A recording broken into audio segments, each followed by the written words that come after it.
J'avais envie d'aborder un sujet qui, je pense, va revenir assez fréquemment aussi dans mes futurs partages, c'est la question de ChatGPT. Je pense qu'à l'heure actuelle, même les personnes qui étaient les plus résistantes, dont je faisais partie il y a encore quelques mois, avons toutes expérimenté la puissance d'une intelligence artificielle dans son quotidien pour faire le tri dans ses idées, demander des conseils, obtenir des informations précises. De plus, il s'est amélioré au fur et à mesure des mois et des années, et qu'aujourd'hui,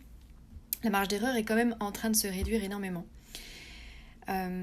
Et ça fait un moment du coup que l'utilisant, je me rends compte qu'il est en train de challenger tous les métiers intellectuels, tous ceux dans lesquels l'humanité a investi extrêmement fortement depuis... On peut remonter jusqu'au grec, au romain, au mésopotamien, enfin tous les métiers qui demandent vraiment une connaissance pointue,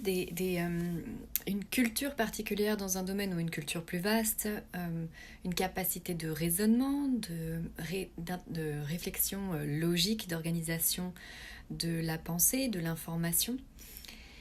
Et de voir que pour la première fois de l'existence, en fait, parce que toutes les révolutions qui ont eu lieu auparavant étaient des révolutions qui venaient en fait... challenger des métiers qui étaient beaucoup plus techniques, en fait des métiers qui étaient de l'ordre des compétences manuelles et techniques. Et là, pour la première fois, c'est carrément les fondamentaux de ce que les philosophes ont pendant des siècles installé comme étant des capacités de l'ordre de la différenciation entre l'humain et le reste du règne animal, c'est-à-dire les compétences de raisonnement et d'intelligence finalement au sens où on l'évalue à l'heure actuelle. Et alors je mesure tous les métiers qui peuvent trembler de cette arrivée. Ce qui permet en fait à tellement de personnes de reprendre la main par exemple sur leur santé mentale, leur santé physique. Tu vois, je regardais la vidéo d'une youtubeuse qui exprimait le fait qu'elle s'était servie de ChatGPT pour avoir des conseils nutritionnels. Elle précise bien, par délicatesse évidemment, et par respect en fait de personnes qui ont investi du temps dans un métier, puis le fait qu'effectivement il y a certaines choses qui ne peuvent pas être remplacées par la présence sensitive d'une personne, mais tout ce qui permet d'associer des informations les unes avec les autres et d'en tirer des conclusions, ChatGPT le fait excellemment. Et c'est comme ça que même des parts du métier thérapeutique sont complètement prises en charge par cette intelligence-là. Et d'autant plus que l'immense majorité d'entre nous avons été profondément blessés dans la relation et surtout dans la relation d'autorité. Alors, qu'est-ce que j'appelle relation d'autorité ? C'est quand il n'y a pas d'horizontalité par état de fait, puisqu'il y a une personne qui a un avancement, quel qu'il soit, que ce soit un avancement technique, un avancement intellectuel, un avancement spirituel, et une personne qui est en chemin en direction du cadre qui est proposé. Dans cet espace-là, souvent, l'autorité prend le pas sur le respect, ce qui est l'endroit d'horizontalité absolue, c'est-à-dire que tout être humain doit se sentir respecté quelle que soit la relation, respecté dans son intégrité, dans ses limites, dans où il en est, c'est-à-dire que son espace, l'endroit où il est, ne doit pas être dénigré jamais, à aucun moment. Et souvent, dans notre société, c'est l'endroit qui a été le plus abîmé, parce que toute personne avec une posture d'autorité, les professeurs, les éducateurs, les adultes en charge de la croissance d'un enfant ont systématiquement été des endroits où des abus ont été vécus, des humiliations tacites, la nécessité de... Je crois que ça a bugué beaucoup trop violemment. La nécessité de devoir aller plus vite dans son apprentissage, de se sentir diminué, dénigré. Et c'est tellement banal, c'est tellement fréquent, et la relation à l'autre est tellement complexe, la relation à l'autre sexe, la relation amoureuse, la relation familiale. Il y a tellement d'endroits où nos vulnérabilités ont été assaillies et violentées, que pour beaucoup d'entre nous, à l'heure actuelle, il est beaucoup plus sécurisant de passer par un robot, et c'est le triste constat auquel on arrive, que par le biais d'un autre être humain et d'entrer en relation pour pouvoir être soutenu dans sa capacité de guérison ou dans l'échange et la relation. Et c'est crucial, ce moment-là qu'on est en train de passer est crucial. De fait, ça fait quelques mois que je me dis que l'évolution qui nous est demandée, c'est-à-dire l'adaptation qu'on va devoir traverser en tant que collectif humain à l'heure actuelle par l'arrivée de l'intelligence artificielle et de ce qu'elle interroge réellement, de ce que représente être humain,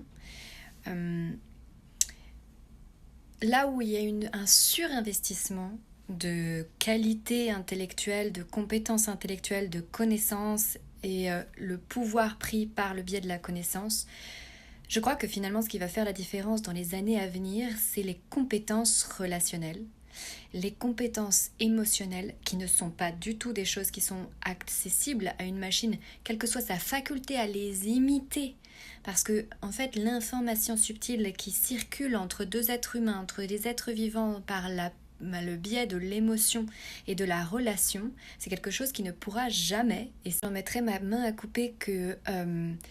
même s'il y a des évolutions technologiques qui pourront s'approcher de ça et qui pourront imiter en fait l'émotion, l'intensité émotionnelle, ce qui fait que l'émotion est réelle, c'est le ressenti, c'est son passage par le biais organique et par les corps, les différents corps qu'on entend dans le milieu ésotérique, mais les corps subtils, et qui sont ce qui relie tout le vivant entre lui, enfin tous les maillons de la chaîne du vivant, les uns avec les autres. Et ça, c'est quelque chose qui a été profondément dénigré et repoussé durant des millénaires, avec un surinvestissement intellectuel. Donc ce sont des qualités qu'on met plutôt archétypalement du côté masculin, dans certaines, je précise, dans certaines cultures, parce que c'est pas le cas dans toutes les cultures, mais ça a été un surinvestissement dans les cultures occidentales qui ont été complètement hégémoniques ces derniers siècles. Et aujourd'hui,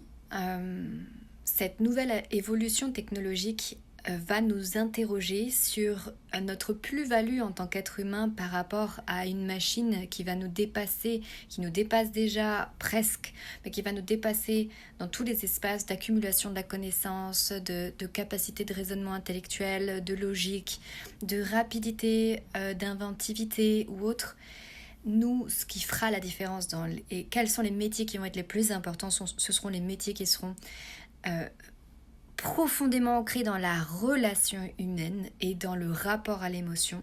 dans le fait d'être en lien les uns avec les autres. Et je pense que c'est là que le tournant s'opère, c'est là aussi où ceux qui ont pris le temps d'investir à cet endroit-là vont pouvoir au bout d'un moment retrouver cette faculté en fait d'être valorisés